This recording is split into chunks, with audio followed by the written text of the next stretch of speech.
Hola a todos y bienvenidos. Esta semana vamos a hablar de algo que probablemente solo asocien con puros caros, y bueno, más puros caros. Pero les prometo que hay mucho más. Estamos hablando del embargo de Estados Unidos a Cuba. Sí, ese pequeño detalle de la Guerra Fría que por alguna razón todavía existe. Para quienes no estén familiarizados, el embargo es básicamente Estados Unidos diciendo: no puedes venir a nuestra fiesta económica, y tampoco puedes ir a la fiesta de nadie más. Es como el bravucón del recreo que no te deja jugar y amenaza con golpear a cualquiera que se atreva a hablar contigo. Excepto que este recreo ha durado 6 décadas. Desde el contexto de la Guerra Fría hasta las justificaciones actuales, vamos a analizar las 5 claves que necesitas saber sobre el embargo a Cuba y su impacto en ambos países. Bienvenidos a un nuevo video. Hoy vamos a explorar un tema que, aunque comenzó hace 60 años, sigue marcando de forma profunda la historia de dos naciones y la vida de millones de personas: el embargo de Estados Unidos a Cuba. Hoy vamos a analizar 5 claves fundamentales que te ayudarán a entender por qué este embargo sigue vigente después de 6 décadas. Para entender el embargo, tenemos que remontarnos a 1960, en plena Guerra Fría. Imagínense un mundo dividido en dos bandos: los capitalistas, liderados por Estados Unidos, y los comunistas, con la Unión Soviética al frente. En este escenario, Cuba, liderada por Fidel Castro, decide aliarse con los soviéticos. Y claro, Estados Unidos, que ya estaba en modo pánico por la expansión del comunismo, no se lo tomó muy bien. Era como si tu vecino, con el que ya tenías algunas diferencias, de repente se hiciera amigo de tu enemigo. Así que, en un intento por presionar a Castro y evitar que Cuba se convirtiera en una base soviética en el Caribe, Estados Unidos decidió implementar el embargo. La idea era simple: asfixiar la economía cubana hasta que el gobierno de Castro colapsara. Pero más allá de las anécdotas curiosas, el embargo marcó el inicio de una tensa relación entre ambos países, una relación que ha perdurado hasta nuestros días. Con el paso de los años, el embargo no se quedó quieto, fue cambiando y adaptándose a las circunstancias políticas. Lo que comenzó como una prohibición comercial se convirtió en una compleja red de sanciones que se expandieron a diferentes ámbitos. En la década de 1990, con la caída de la Unión Soviética, muchos pensaron que el embargo perdería su razón de ser. Después de todo, si la amenaza comunista había desaparecido, ¿por qué mantener el bloqueo a Cuba? Sin embargo, en lugar de desaparecer, el embargo se intensificó. En 1992, el Congreso de Estados Unidos aprobó la Ley Torricelli, que endureció las sanciones y extendió su alcance a empresas extranjeras que hicieran negocios con Cuba. Estas leyes, junto con otras medidas restrictivas, convirtieron el embargo en un bloqueo global que ha afectado profundamente la economía cubana y ha limitado su desarrollo. Si bien el embargo se originó en el contexto de la Guerra Fría, su justificación ha ido cambiando con el tiempo. Originalmente, el embargo fue una respuesta directa a la nacionalización de propiedades estadounidenses en Cuba y a la alineación del gobierno cubano con la Unión Soviética. Con el paso de los años, las razones detrás del embargo han evolucionado, reflejando las cambiantes dinámicas políticas y sociales tanto en Cuba como en Estados Unidos. Hoy en día, Estados Unidos argumenta que el embargo se mantiene por 2 razones principales: la defensa de los derechos humanos en Cuba y la oposición al apoyo del gobierno cubano al régimen de Nicolás Maduro en Venezuela. Estas razones se han convertido en pilares fundamentales de la política exterior estadounidense hacia Cuba, justificando la continuidad de una medida que ha sido objeto de debate y controversia durante décadas. En cuanto a los derechos humanos, Estados Unidos critica la falta de libertades civiles en Cuba, la persecución de opositores políticos y la restricción a la libertad de expresión. Las denuncias incluyen arrestos arbitrarios, censura de medios de comunicación y la represión de manifestaciones pacíficas. Estas violaciones son vistas como inaceptables por el gobierno estadounidense, que sostiene que el embargo es una forma de presionar al gobierno cubano para que respete los derechos fundamentales de sus ciudadanos.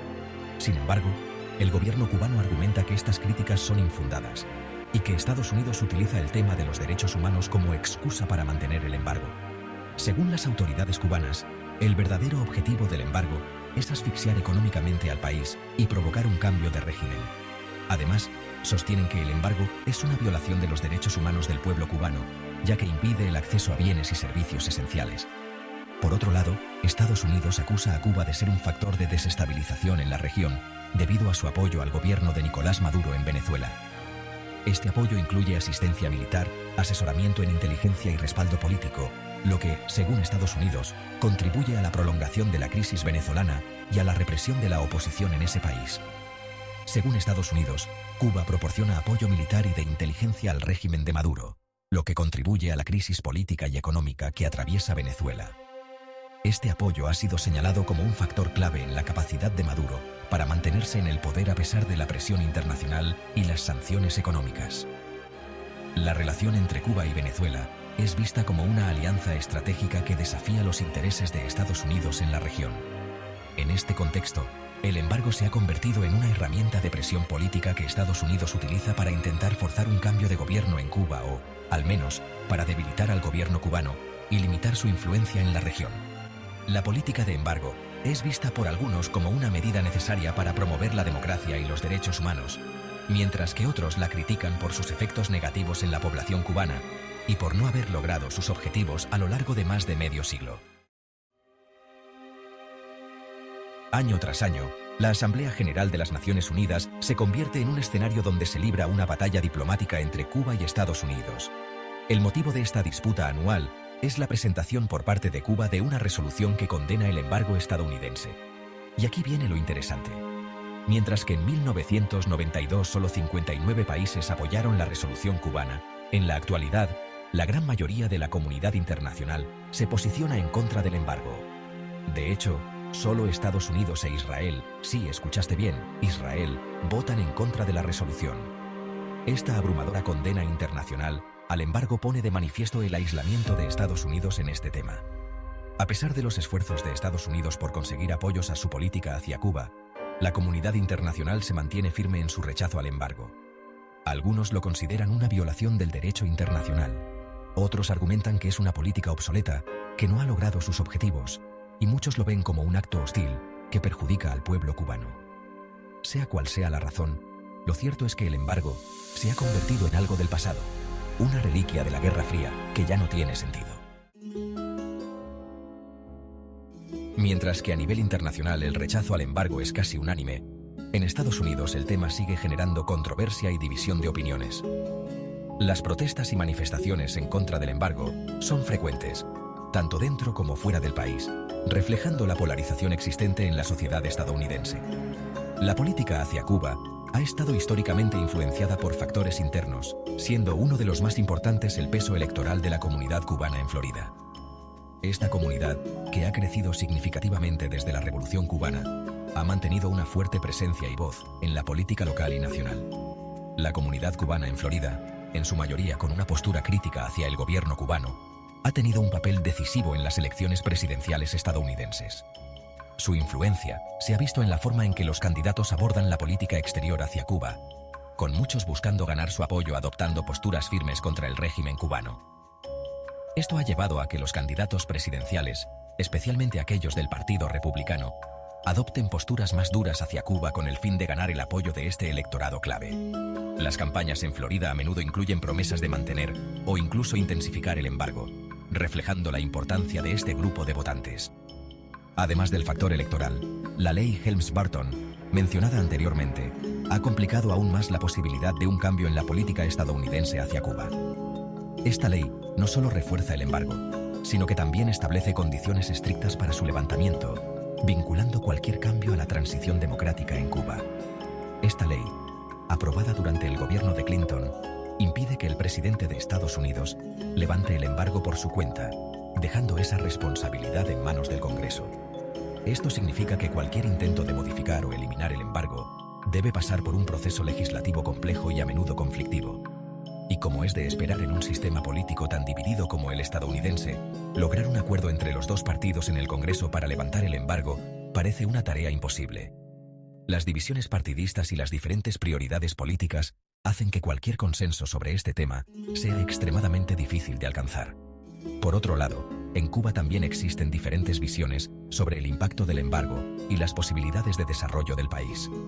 Mientras algunos culpan al embargo de todos los problemas económicos, otros señalan que hay factores internos que también juegan un papel crucial. Si bien el gobierno cubano ha utilizado históricamente el embargo como justificación de las dificultades económicas de la isla, en los últimos años ha cobrado fuerza un debate interno sobre las trabas burocráticas y la falta de libertades económicas que también limitan el crecimiento. Este debate ha llevado a una mayor conciencia sobre la necesidad de reformas internas para mejorar la situación económica. Muchos cubanos, especialmente los jóvenes, se refieren a este fenómeno como el bloqueo interno, argumentando que el embargo no es la única causa de los problemas económicos del país.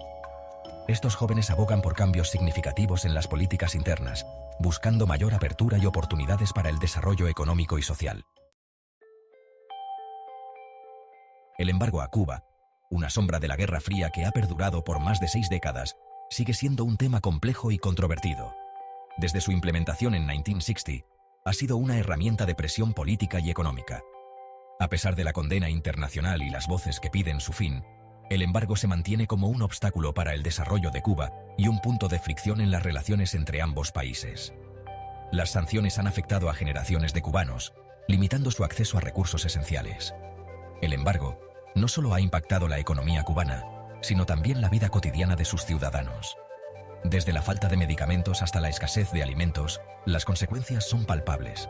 Además, ha influido en la política interna de Cuba, fortaleciendo el control del gobierno sobre la sociedad.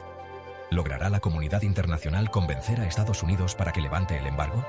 La presión global ha aumentado, con numerosos países y organizaciones pidiendo un cambio en la política estadounidense. ¿O la política interna estadounidense seguirá primando sobre las relaciones internacionales? Las decisiones políticas en Estados Unidos a menudo están influenciadas por factores internos, como el lobby cubano-americano y las dinámicas electorales. ¿Podrá Cuba superar sus propios desafíos internos y avanzar hacia un futuro más próspero?